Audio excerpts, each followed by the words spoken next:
How can you say that a young girl called Mesoma, who passed her JAMB, who scored very good grades, but because she was greedy, went and got third-party agents to write her own result and produce her own certificate?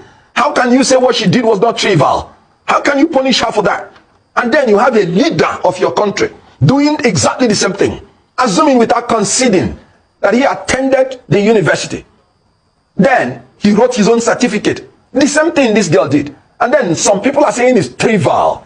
You know why they're saying it? Because they have destroyed their conscience and morality. First of all, I must have to say that it's a very sad day for Nigeria, and a sad thing that the person that is sitting as their president is a certificate forger that has made a university abroad to refer to forging as a Nigerian thing. It's a shame. It is not a Nigerian thing.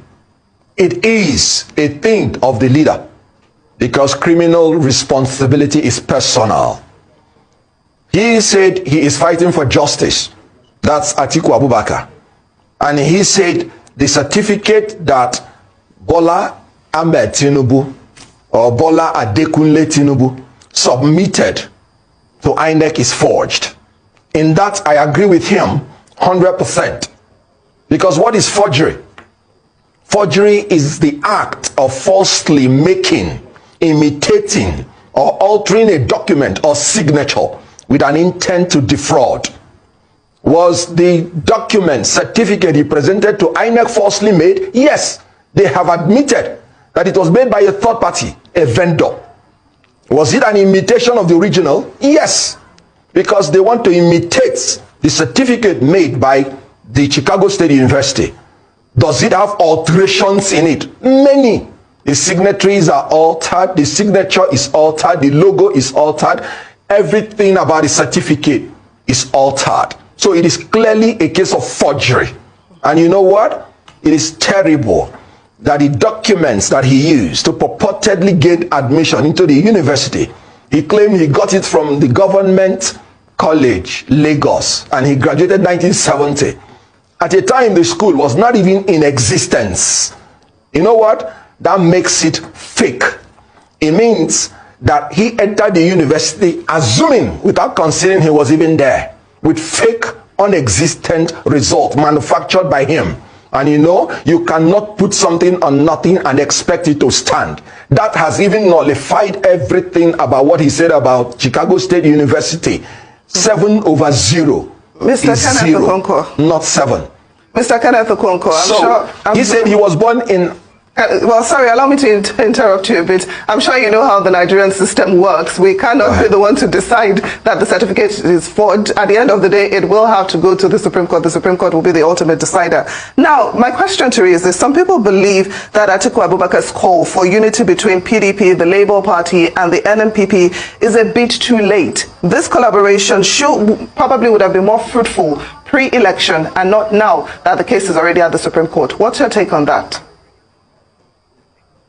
Oh, well, thank you. Like I said, it wasn't my statement that admitted that that certificate is forged. It was theirs. Because they said the release of the certificate will do irreparable damage to them. The certificate has been released and it has done irreparable damage to them. So it wasn't my own admission. Recall that Robert Clark, an octogenarian of his generation, admitted that his generation are crooks, in his words. He said, we are all crooks in Nigeria. Recall that Professor Wole Soyinka said his generation is a wasted generation. So that wasted generation of crooks are the people we are facing now.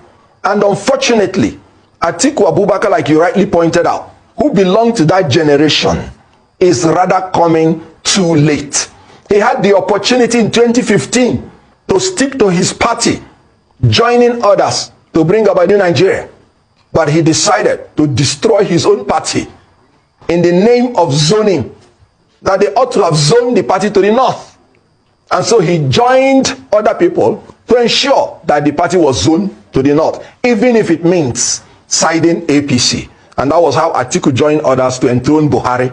that has performed worse than any other leader in Nigerian history. So the history of 2023 started from 2015. In 2023, Atiku had his constitution, PDP constitution, section 73C, which says the party shall pursue the aim and objective of adhering to the policy of rotation and zoning of party and political elective offices in pursuance of the principle of equity, justice, and fairness. A man who could not allow power to shift, who wanted to succeed his fellow Fulani Northern Muslim in the interest of injustice, cannot come to tell us to follow him in the interest of justice. So the issue is that when you want to go to equity, you go to equity with clean hands. Yes, he should tell Nigerians the truth. He is fighting to know whether he can become president, not that he is fighting for justice, because it was his injustice in not allowing power to shift to the south that even brought the certificate forger to come and become the leader. So the issue here is very clear.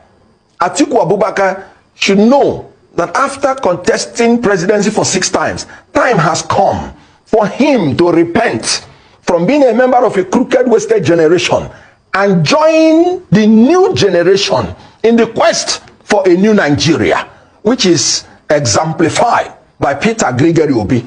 If Atiku had joined this force earlier now, there is no issue of APC being the president of Nigeria. So I acknowledge that he is fighting for his political life. He wants to be president. That is why he's fighting. Not that he's fighting for justice, because it is his injustice against the people of the South, against the constitution of his party, that brought about the possibility of a Tinubu in the first place. So please, he's fighting for his political life. And I will advise him to join the people that are fighting for equity, justice, and fairness, which he failed to fight in PDP in 2023, so that we can have a new Nigeria. Let him just step down and join us, so that we will win our case in Supreme Court, God willing. And the president, President Peter Obi, will be enthroned in Nigeria. A man of competence, character, and capacity. All right, Mr. Okonkwo. So stop this. In essence, as a group, Labour is not joining former Vice President Atiku Abubakar in his quest, for justice regarding the certificate saga. So that's what you're confirming right now. What I'm confirming to you is that as a group, we are asking Atiku Abubakar to join us so that we can bring out a new Nigeria. Well, Mr. Okonkwo, I mean, this is a very interesting issue. Now, according to some people in the president's inner circle, the issue of this certificate is frivolous and is not enough ground to overturn his victory as declared by INEC. Instead, they believe Nigerians should focus on issues of development, rebuilding the economy. Sorry, I can't hear you. They believe Nigerians should focus on issues of development. I can't hear you. I can't hear you. Well, can you hear me now? Mr. Okonkwo, can you hear me now? Okay, of the Labour Party with us. Mr. Kenneth, I was asking you about your reaction to what some people in the president's inner circle are saying. They believe that this issue of the certificate forgery saga is frivolous and is not enough reason for the court to overturn the president's victory as declared by INEC. Instead, they say Nigerians should focus on issues of development, on rebuilding the economy, and so on. How would you reply, to people who say such? Is it not scandalous that we have come to a level where people are saying that when a leader is false, fake, and forged, that it is a trivial matter? So you can imagine the level of the morality quotient that we have arrived at. Well, generation of vipers will give birth to scorpions and serpents, and we have to tread upon scorpions and serpents in order to move forward in this country. How can you say that a young girl called Mesoma, who passed her JAMB, who scored very good grades, but because she was greedy, went and got third-party agents to write her own result and produce her own certificate? How can you say what she did was not trivial? How can you punish her for that? And then you have a leader of your country doing exactly the same thing, assuming without conceding that he